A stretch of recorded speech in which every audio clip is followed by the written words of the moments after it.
The ship rattled as Zixter guided it through the asteroid field. Her three eyes focused on the navigation screen ahead of her.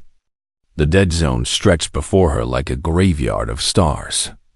Dark and silent and forbidden by every law the Galactic Council had ever written. But Zixter was a Kalari archaeologist, and she had spent her entire life studying the mysteries of extinct civilizations. And none fascinated her more than humanity. The legends painted humans as monsters from a death world called Earth. Savage creatures who had somehow reached the stars before destroying themselves in some catastrophic war. The Council had sealed off all human territory 10,000 years ago and declared it forbidden space. Anyone who entered never returned, or so the stories said. But Zixter had found something in the old databases that the Council had missed. Coordinates to a structure that should not exist. Her sensors beeped suddenly, and she leaned forward in her seat. There it was, hanging in the void like a jewel caught in darkness. A perfect sphere made of crystal that gleamed with an inner light. It was massive, easily the size of a small moon, and it pulsed with energy readings that made no sense according to any known physics. Zixter felt her breathing quicken as she approached. "This is it," she whispered to herself. "This is real." The sphere had no visible entrance, but as her ship drew closer, a section of the crystal surface shimmered and became transparent, revealing a docking port inside. Zixter hesitated for only a moment before guiding her ship through. She had come too far to turn back now. Her ship settled onto the deck with a gentle thud, and she grabbed her equipment pack. The interior of the sphere was unlike anything she had ever seen. The walls glowed with soft white light, and the air felt charged with energy that made her skin tingle. The corridor ahead curved gently upward, and Zixter followed it, her footsteps echoing in the silence. She had expected dust and decay, but everything looked pristine, as if someone had cleaned it yesterday. The corridor opened into a vast chamber, and Zixter stopped in her tracks.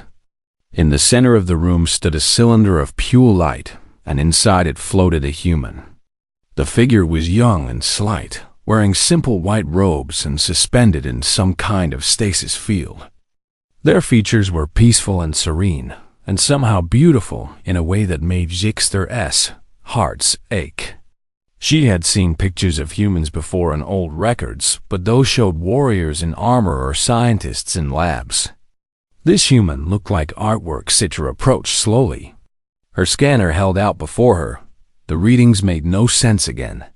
The human's body was alive, but not in any conventional way.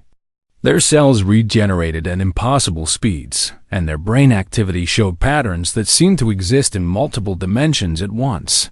As she circled the cylinder, her tail accidentally brushed against a control panel embedded in the floor. The light intensified suddenly, and Zixter jumped back with a yelp. The stasis field began to dissolve like mist in sunlight, and the human's body drifted down to stand on the floor. For a moment, nothing happened, and Zixter wondered if she had just made a terrible mistake. Then the human's eyes opened. They were dark brown and warm, and they looked at Zixter with an expression of gentle curiosity. The human's lips didn't move, but a voice filled Zixter's mind. Speaking in perfect Kalari, and somehow in every other language she knew simultaneously. "Hello, little one," the voice said, calm and kind. "How long has it been?" Zixter's mouth opened and closed several times before she managed to speak. "To 10,000 years, she stammered. "Give or take a few centuries." The human tilted their head, and a small smile crossed their face. "I am Minzio," they said, directly into her thoughts. "I am what my people call the Watcher. I stayed behind when humanity ascended." "Ascended?" Zixter repeated. Confused, Minzio gestured, and the chamber walls became transparent, showing the stars outside.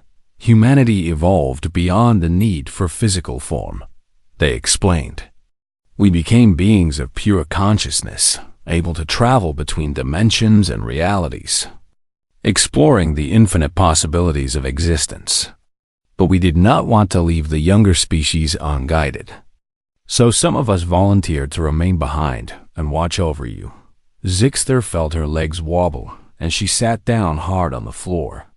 You're saying humans are still alive? She asked, her voice high and shocked. Very much so, Minso replied. We simply exist on a different level now. I was placed in stasis to awaken when needed, or when enough time had passed that the galaxy might be ready to know the truth about us. The human stepped closer and knelt down to Zixter's level. Up close she could see that Minsio's skin seemed to glow faintly from within, and their eyes held depths that seemed endless. You are injured, Minsio observed. Looking at Zixter's left arm, Zixter glanced down at her arm, which had been broken badly in an accident 3 years ago and never healed quite right. It ached constantly and limited her movement. Old injury, she said with a shrug. Nothing can be done about it now. May I? Minseo asked, reaching out a hand before Zixter could answer. Minseo's fingers touched her arm gently and warmth flooded through her. She gasped as the constant pain that had been her companion for years simply vanished. She flexed her arm experimentally and found it moved smoothly without any of the stiffness or discomfort. The bones felt as strong as they had before the injury. How did you do that? She breathed and Minseo stood and held out their hand. In their palm a small flower bloomed, its petals unfolding from nothing as matter assembled itself atom by atom. Humanity learned to shape reality through will and understanding, they explained. What you call impossible, we call basic practice. The flower dissolved and became a tiny star that floated above Minseo's hand, casting dancing shadows around the chamber. Then the star became a droplet of water. Then a crystal, then nothing at all. Zixter watched with wide eyes, her mind struggling to accept what she was seeing. Minseo's expression shifted suddenly, and they looked up at the ceiling as if seeing through it to the space beyond. Their peaceful face showed concern for the first time. Something is wrong, they said quietly. What do you mean? Zixter asked, climbing to her feet. I was not supposed to wake yet, Minseo replied, their voice troubled. The automatic systems would only revive me if they detected a catastrophic threat to galactic civilization. Tell me, what catastrophe has befallen the younger races? What darkness has come that was terrible enough to wake a watcher from sleep? Zixter felt ice form in her stomach as she thought about the reason she had been so desperate to explore the dead zone in the first place. About the spreading darkness that was consuming solar systems one by one. About the void swarm that no weapon could stop and no shield could hold back. About the billions of refugees fleeing toward the galactic core as their worlds went dark forever.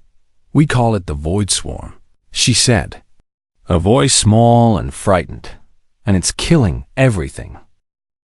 Zixter's ship flew through hyperspace with Minseo sitting calmly in the co-pilot's seat. The human had not spoken much since learning about the void swarm. Instead, they sat with their eyes closed and their consciousness reaching out across the galaxy in ways Zixter could not begin to understand. Occasionally, Minseo would frown or nod as if receiving information from distant sources. Tell me everything, Minseo finally said. Opening their eyes to look at Zixter took a deep breath and began to explain. The void swarm had appeared 5 years ago at the edge of the galaxy. At first, it seemed like a natural phenomenon, a region of space where stars simply went dark. But as it spread, scientists realized something was actively consuming the light and matter and energy of entire solar systems. It left nothing behind except empty darkness that seemed to exist outside normal space. We tried everything, Zixter continued, her voice heavy with despair. The Kavari built stellar shields around their home star, but the swarm ate through them in days.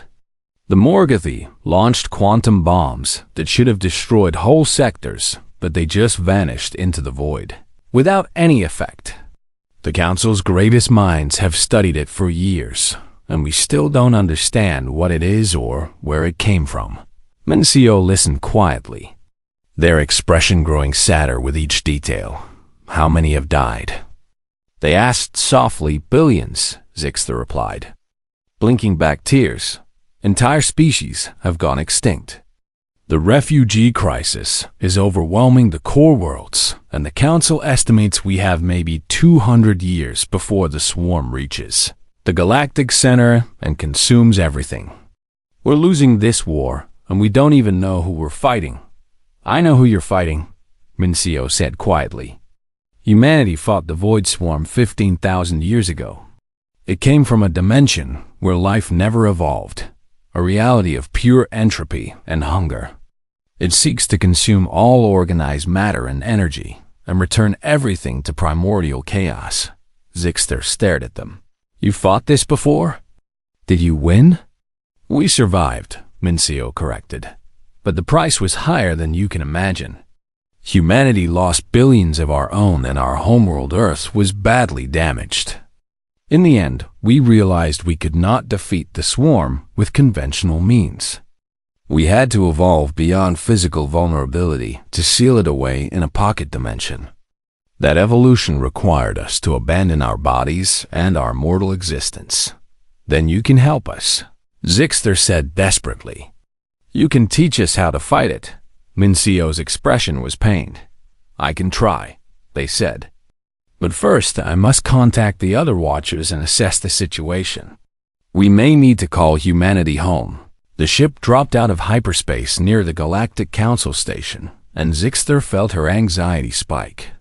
She had not exactly received permission to enter the dead zone, and bringing back a human might be considered the worst crime in Council history.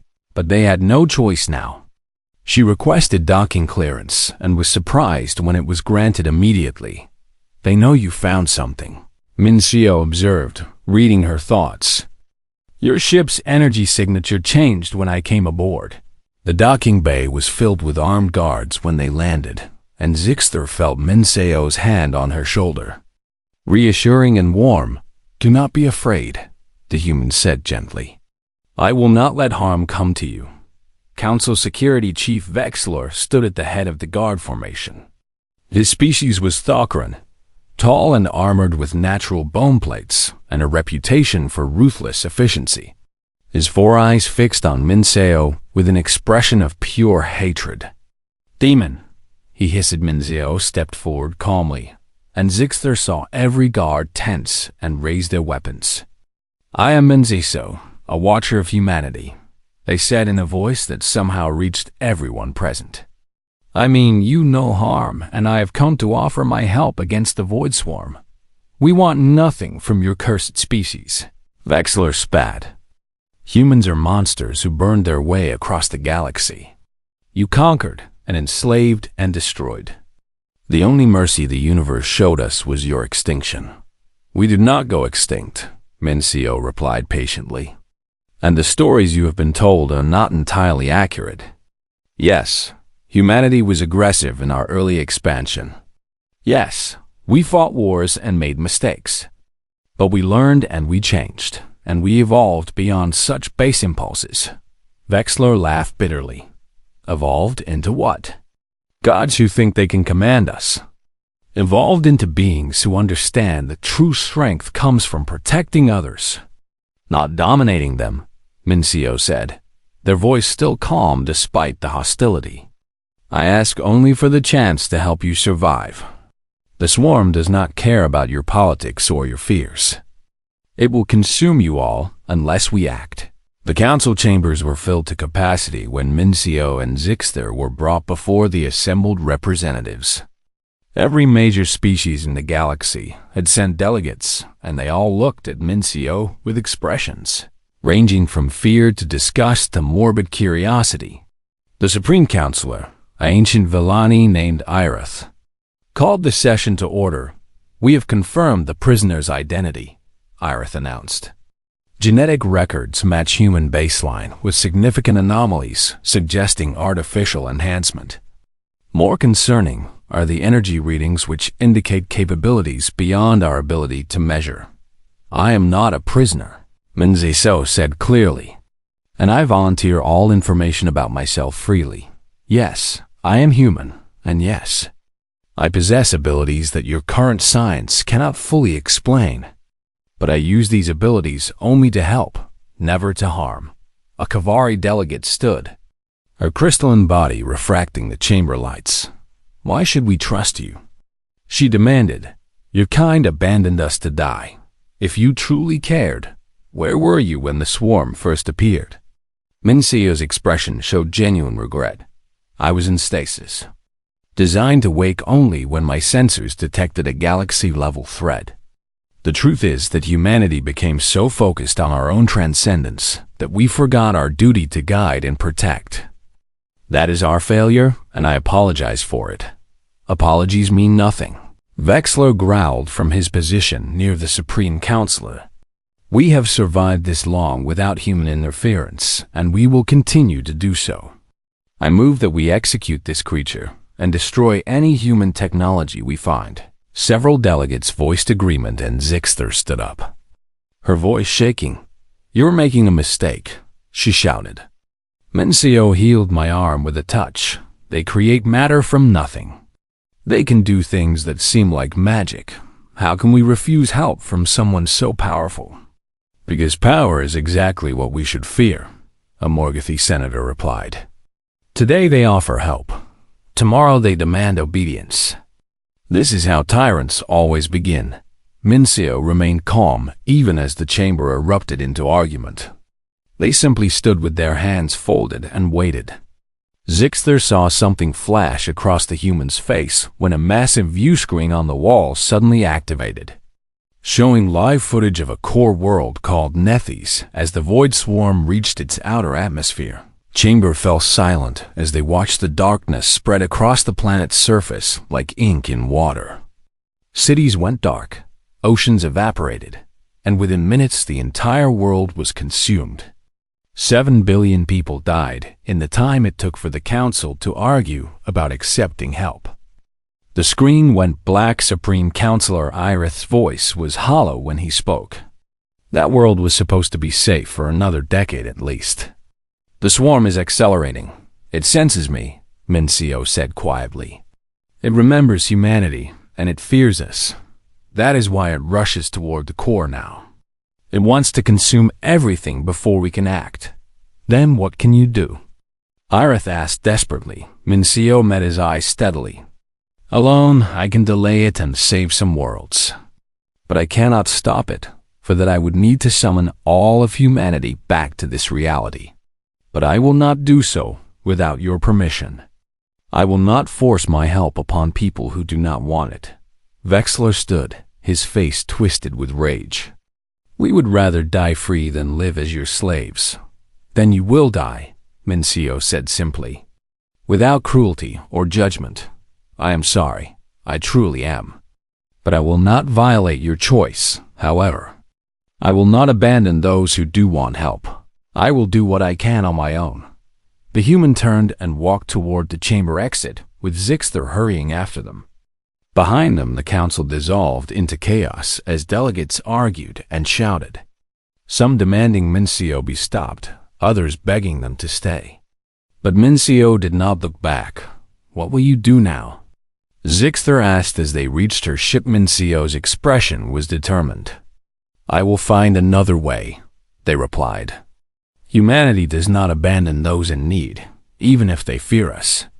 I will prove through action what words cannot convince.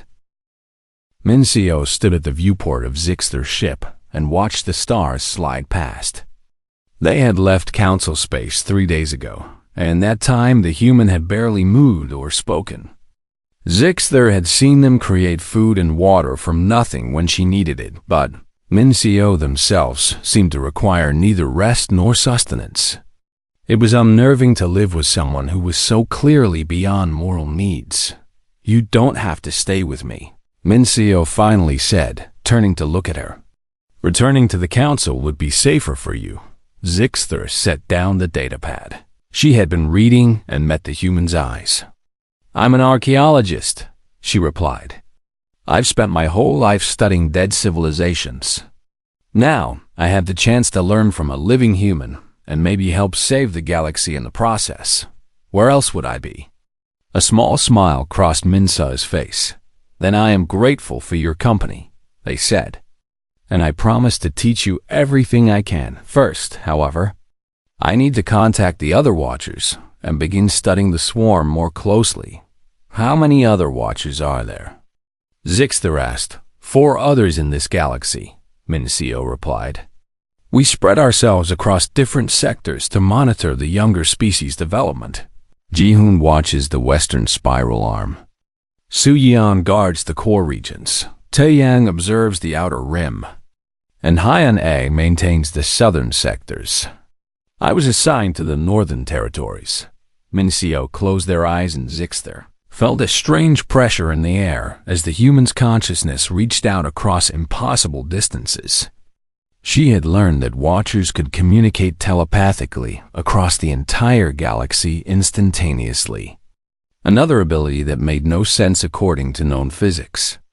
After several minutes, Mincio opened their eyes again. They are coming, they announced. We will meet at the nexus point in 2 days. That will give me time to show you what we face. The ship jumped to hyperspace and emerged in a system that had been consumed by the Void Swarm 3 months earlier. Zixter's sensors showed nothing where 5 planets should have been. The star itself still burned, but its light seemed dimmer somehow, as if the darkness was slowly draining it as well. Take us closer, Mincio instructed. Zixter hesitated. That's suicide. Nothing survives direct contact with the swarm. I will protect us, Mincio assured her. Trust me, against every instinct screaming at her to flee. Zixter guided the ship toward the edge of the darkness. As they approached, she could see it more clearly. It was not simply the absence of light, but something actively wrong with space itself. Reality seemed to fray and tear at the edges where the swarm touched it. Her instruments went haywire, and alarms blared throughout the ship then. Mincio raised their hand, and a sphere of brilliant light expanded from their body to surround the entire ship. The alarms stopped, and the instruments stabilized. Through the viewport, Zixter watched in awe as the darkness recoiled from Mincio's barrier like a living thing repelled by something it feared. They drifted into what should have been certain death and remained perfectly safe. What is it? Zixter whispered, staring at the roiling darkness beyond the light. Entropy given form and purpose. Mincio replied, their expression troubled. In most realities, entropy is a passive force, disorder that naturally increases over time. But in the dimension where the swarm originates, entropy became active and hungry. It learned to seek out order and complexity and consume it, returning everything to the simplest possible state. Mincio's eyes glowed softly as they analyzed the swarm.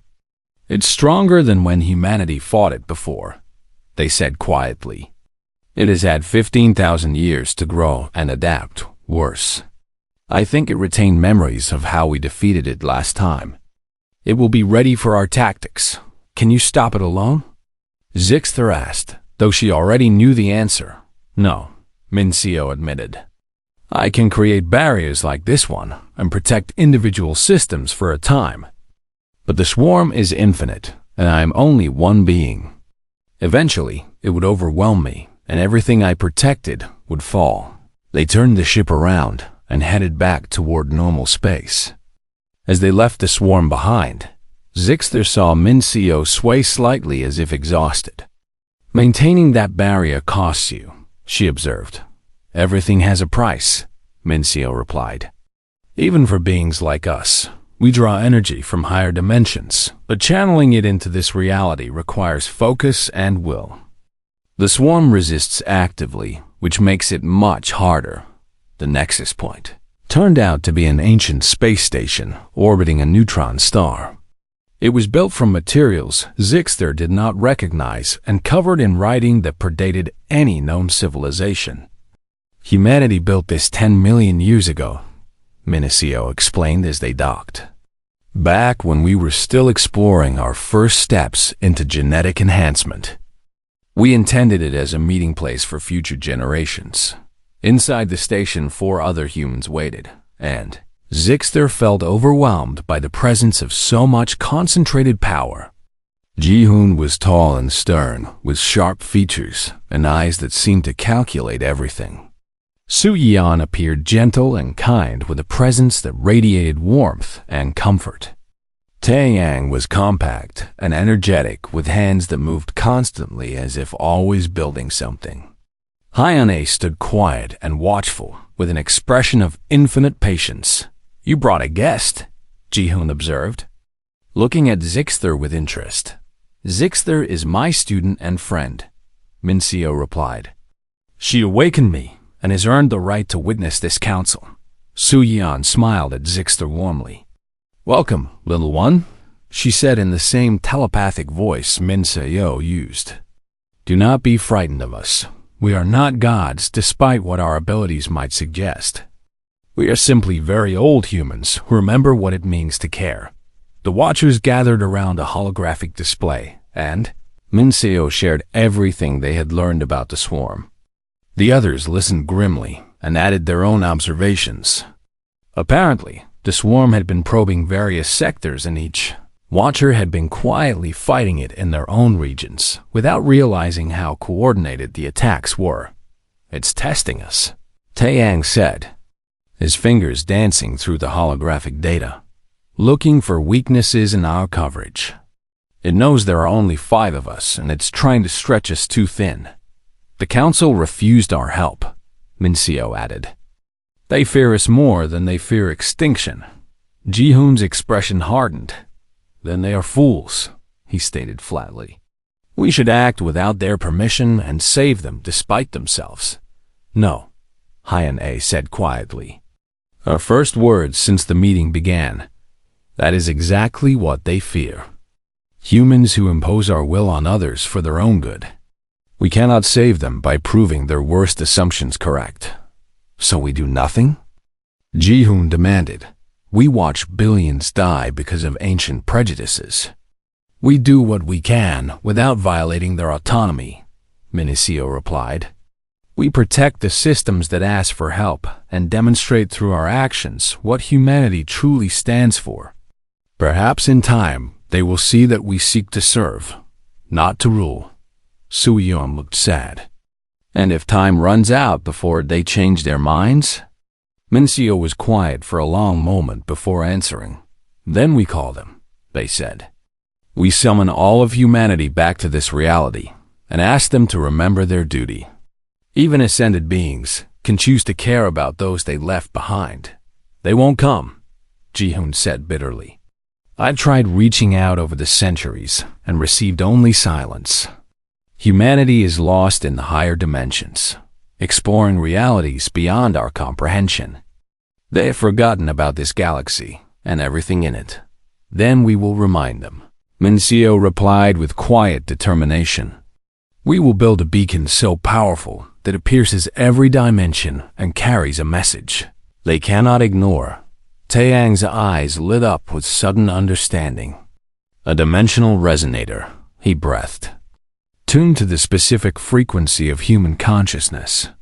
It would require enormous energy and precise calculations, but yes, theoretically possible." "More than theoretically," Min-seo said. "I have been designing it in my mind since I awoke. With all 5 of us working together, we can build it in a matter of weeks." Zixter listened to the Watcher's plan and felt a strange mixture of hope and terror. Hope because these beings clearly cared deeply about saving the galaxy. Terror because she was beginning to understand the scale of what they were attempting. They were going to call down an entire species of godlike beings and hope those beings remembered what it meant to be human. "What will you tell them?" she asked suddenly, drawing the Watcher's attention. What message could possibly convince beings who have transcended reality to come back and fight? Min-seo looked at her with ancient eyes full of warmth. "We will remind them of a simple truth," they said.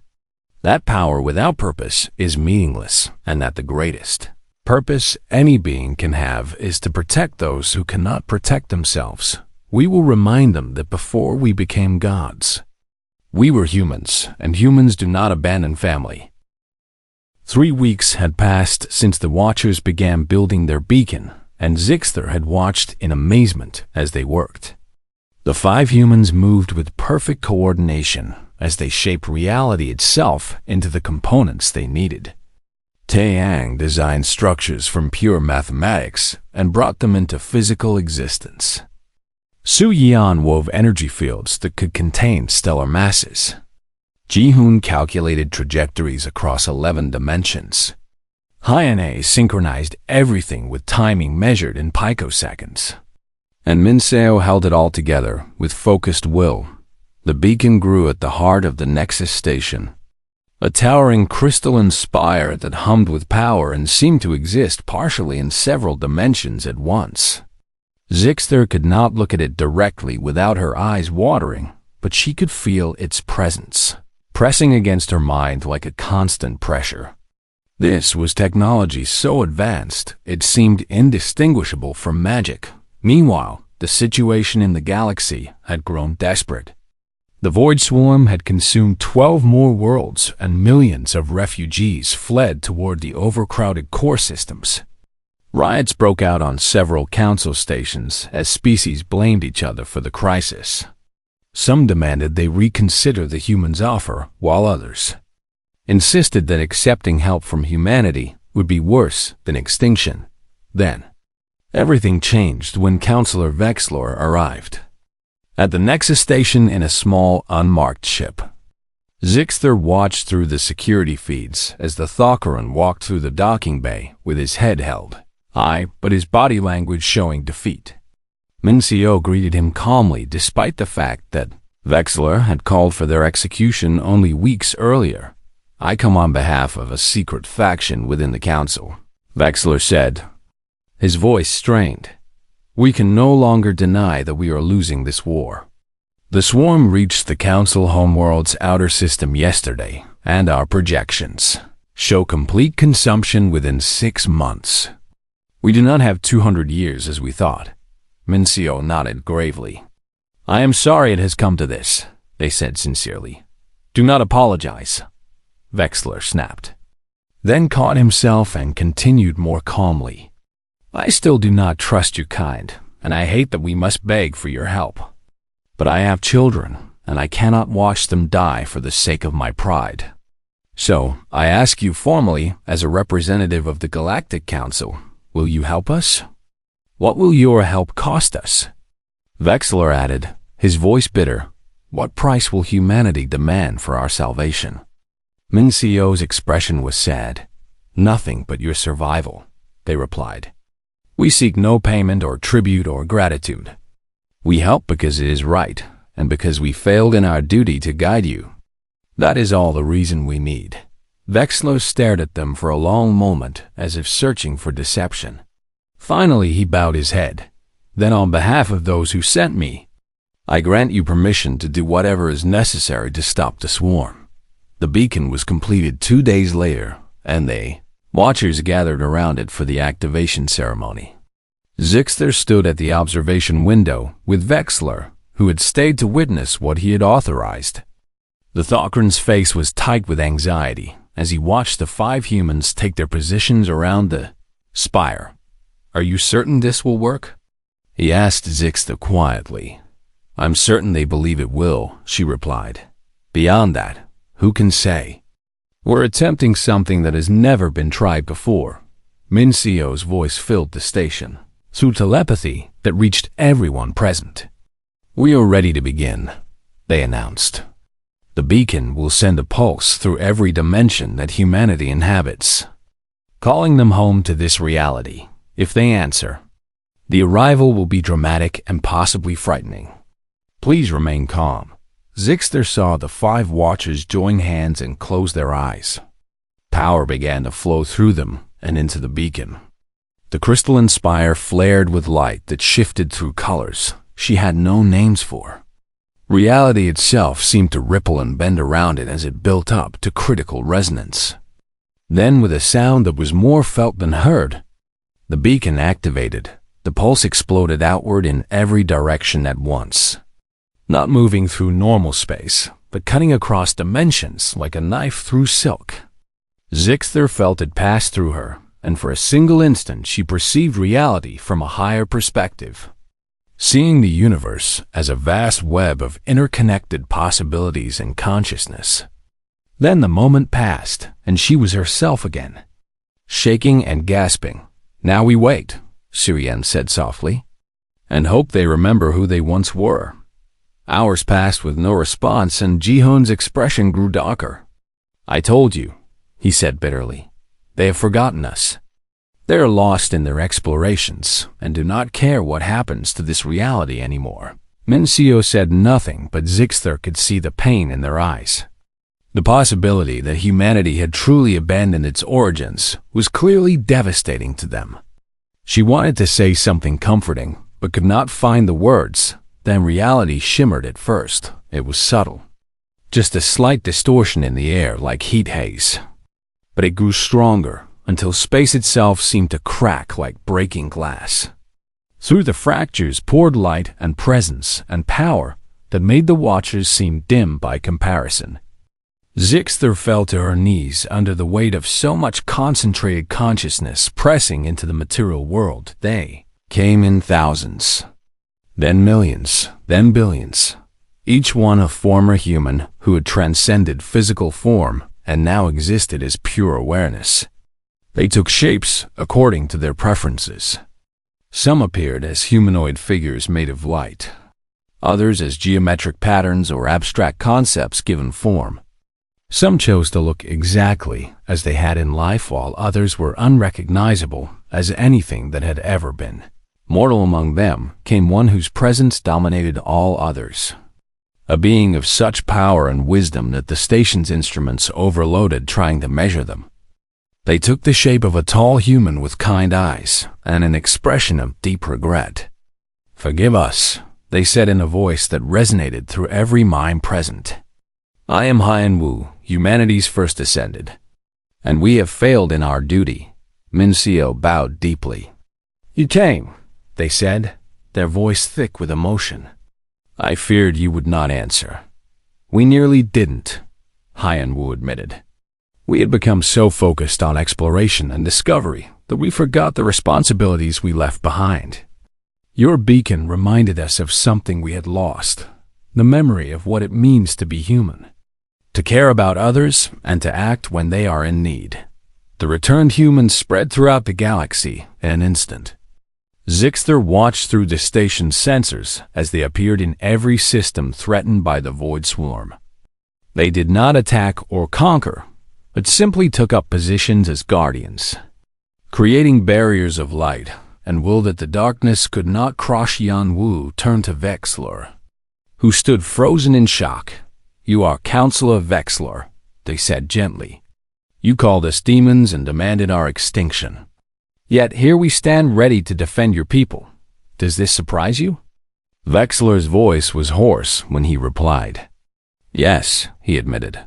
"I expected conquest or enslavement, not protection." "Then you did not understand what it means to be human," Haiyan Wu said. "We are not perfect, and our history contains many shameful chapters. But at our core, we have always been protectors. We fight not to dominate, but to defend those who cannot defend themselves. It is the one trait that survived our ascension." Mincio stepped forward. "The swarm is stronger than before," they warned. "It has adapted and grown over 15,000 years. Defeating it will require the same solution as last time." Haiyan Wu's expression grew grave. "A permanent seal," they said, "maintained eternally by volunteers who accept imprisonment within the pocket dimension." "Yes, I remember, and I assume you intend to be among those volunteers?" "Of course," Mincio replied simply. "We are watchers. We stayed behind to protect the younger species. This is merely the ultimate expression of that duty." The other watchers nodded in agreement, and Zixter felt her heart break. She had known Mincio for such a short time, but the human had become her friend and teacher.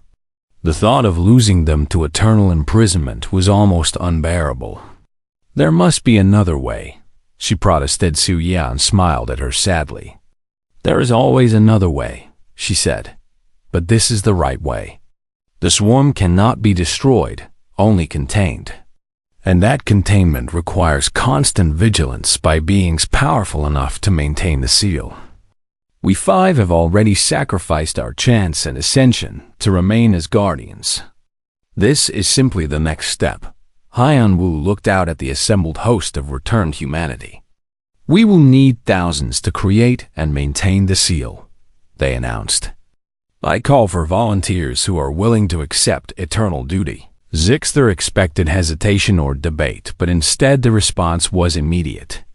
Thousands of humans stepped forward without a moment's pause. Their expressions showed no fear or reluctance, only calm acceptance of what needed to be done.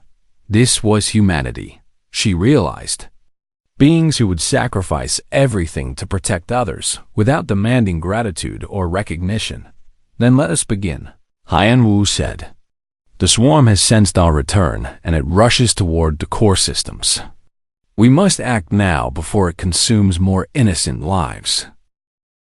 The final battle began at the edge of the Council homeworld system, where the Void Swarm had massed its full strength. Zixter watched from the observation deck of a Council defense station as reality itself became a battlefield. Billions of humans spread across space in perfect formation while the darkness roiled and surged toward them. Like a living tsunami of entropy, Hyunwoo stood at the center of the human formation, their presence a beacon of light visible across the entire system. Remember, they broadcast to all assembled humans. We do not fight to destroy, but to contain. The swarm is not evil, but simply following its nature. We will give it a new home where it cannot harm others. The swarm struck first. Tendrils of living darkness lashing out toward the human lines at speeds that exceeded light. But humanity was ready. Each human created barriers of pure will that the darkness crashed against like waves on stone. Where the swarm touched the barriers, it recoiled and writhed as if burned. The light of human consciousness was anathema to its nature. Mincio fought alongside the other watchers in the vanguard, their movements precise and efficient as they channeled energy from higher dimensions. Zixter could barely comprehend what she was witnessing. The humans were not using weapons or technology, but instead reshaping reality through sheer force of will. They created structures that could not exist according to normal physics, bent space to redirect the swarm's attacks, and wove dimensional barriers that split the darkness into manageable segments. They're incredible. Vexler breathed beside her, his earlier hostility replaced with awe. I have never seen anything like this. A Kavari scientist at a nearby console shook her crystalline head. Our instruments cannot measure what they're doing, she said, frustrated.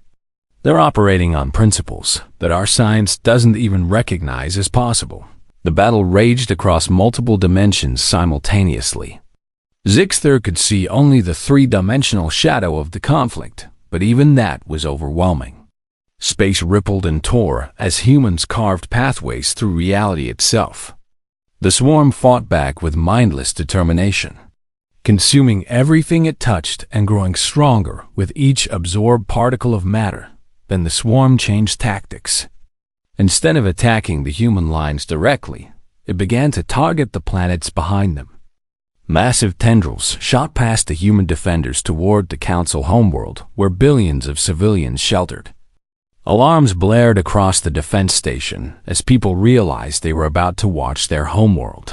Dai Su Yan moved faster than light itself, her form becoming a streak of pure radiance that intercepted the swarm's attack.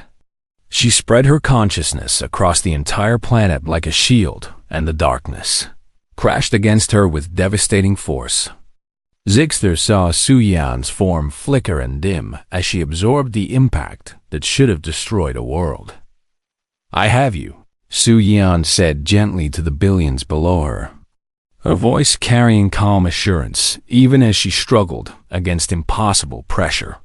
You are safe. Other humans rushed to support her, and together they created a barrier around the homeworld that the swarm could not penetrate.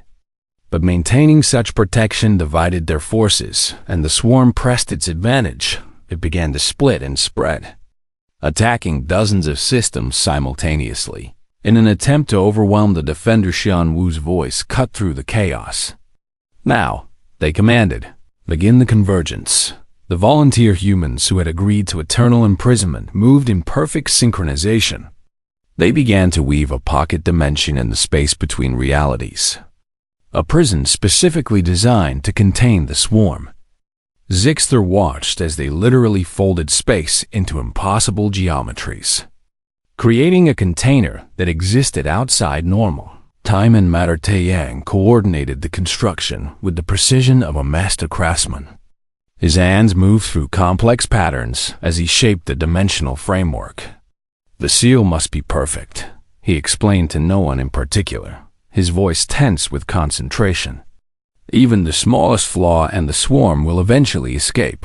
Ji-hoon calculated the exact parameters needed to trap entropy itself, his mind processing mathematics that would drive normal beings insane. We need to make it attractive to the swarm, he said. Create a space so full of concentrated energy that it cannot resist entering. Mincio understood immediately. Allure, they said. We fill the pocket dimension with organized matter and complex structures. Everything the swarm hungers for. Once it enters, we seal it inside. The trap was set, and the humans began to retreat in a carefully orchestrated withdrawal. They pulled back toward the pocket dimension while maintaining their defensive barriers. The swarm sensed weakness and pressed forward eagerly, consuming the space the humans abandoned and growing bolder with each advance. Xian Wu stood at the threshold of the pocket dimension and called out to the swarm. You remember us, don't you? They said, their voice carrying across dimensions. You remember when humanity sealed you away before. You have spent 15,000 years dreaming of revenge. Well, here we are. Come and take it. The swarm surged forward in a massive wave, pouring toward the pocket dimension where Haiyan Wu stood alone. At the last possible moment, Haiyan Wu stepped inside, and the swarm followed. Unable to resist the concentration of organized energy that filled the trap, billions of tons of living entropy flooded into the pocket dimension. Now, Haiyan Wu commanded the volunteer humans activated the seal. Reality snapped shut around the pocket dimension like a closing fist. The swarm found itself trapped in a prison it could not escape. It raged and thrashed, but the walls held firm, maintained by the will of thousands of humans who had volunteered to spend eternity, ensuring it never escaped. But the cost was immediately clear. The humans who maintained the seal could not leave it. Their consciousness was now permanently bound to the dimensional barriers. They would exist forever in a state between realities, neither fully alive nor dead, aware but unable to interact with the normal universe. It was a sacrifice beyond comprehension. Mincio stood at the threshold preparing to join the other volunteers. Zixter had teleported down to the planet's surface to say goodbye, and now she stood before the human who had changed her life, tears streaming down her face. You can't go, she said desperately. There must be another way. There are always other ways, Mincio replied gently. But this is the right way. The swarm cannot be destroyed without destroying the fundamental forces that hold reality together. It can only be contained. And we are the only beings capable of maintaining that containment for eternity. But it's not fair, Zixter protested. You just came back. You should have time to exist and explore and live. Mincio smiled and placed a hand on her shoulder. I have existed for hundreds of thousands of years, they said. I have explored wonders you cannot imagine and lived countless lives. Now I choose to use that existence to protect others. There is no greater purpose than this. Will you be conscious in there? Zixter asked, her voice breaking. Will you know what's happening? Yes, Mincio replied honestly. We will be aware. We will feel the swarm pressing against the barriers, and we will hold it back through constant effort. It will not be pleasant, but it is necessary, and we go willingly. The other watchers gathered around Mincio. Jehun, Suyan, Taeyang, and Hyan-A. All of them prepared to join the eternal vigil. They had spent millennia watching over the younger species, and now they would continue that duty in a new form. Su Yan hugged Zixter warmly. Tell them we were not gods, she whispered. Tell them we were simply humans who refused to let others suffer alone. One by one, the watchers stepped into. The seal and their physical forms dissolved as their consciousness joined with the dimensional barriers. Zixter felt Mincio's presence one last time, warm and reassuring in her mind. You will do great things, Mincio said. Teach them about us. Help them understand that power is not to be feared when it is guided by compassion. Then Mincio was gone, merged with the eternal seal alongside thousands of other volunteers. Zixter fell to her knees and wept. Around her, the assembled aliens who had witnessed the sacrifice stood in stunned silence. They had watched beings of godlike power choose imprisonment over freedom, choose eternal suffering to protect species that had feared and rejected the Myunwu. Approached Zixter gently. They are not lost, the First Ascended said kindly. Their sacrifice will be remembered and honored. We will build monuments to their courage and teach all future generations about what they did here. What happens now? Zixter asked, wiping her eyes. Now we fulfill our promise, Hyanwu replied. Humanity will leave new watchers behind, volunteers who will guide and protect the younger species. We will share our knowledge and technology, not to control, but to help you grow. And we will check on you regularly to ensure you are safe. Over the following months, the galaxy began to rebuild. Humanity was true to their word, and dozens of new watchers remained behind. They helped terraform destroyed worlds, shared advanced but safe technology, and established a network of communication between humanity and the galactic species. The Council formally apologized for their initial rejection and built massive monuments. Honoring the sealed volunteers became an ambassador between humanity and the Council, traveling the galaxy to teach about what she had learned. She told the story of Mincio and the other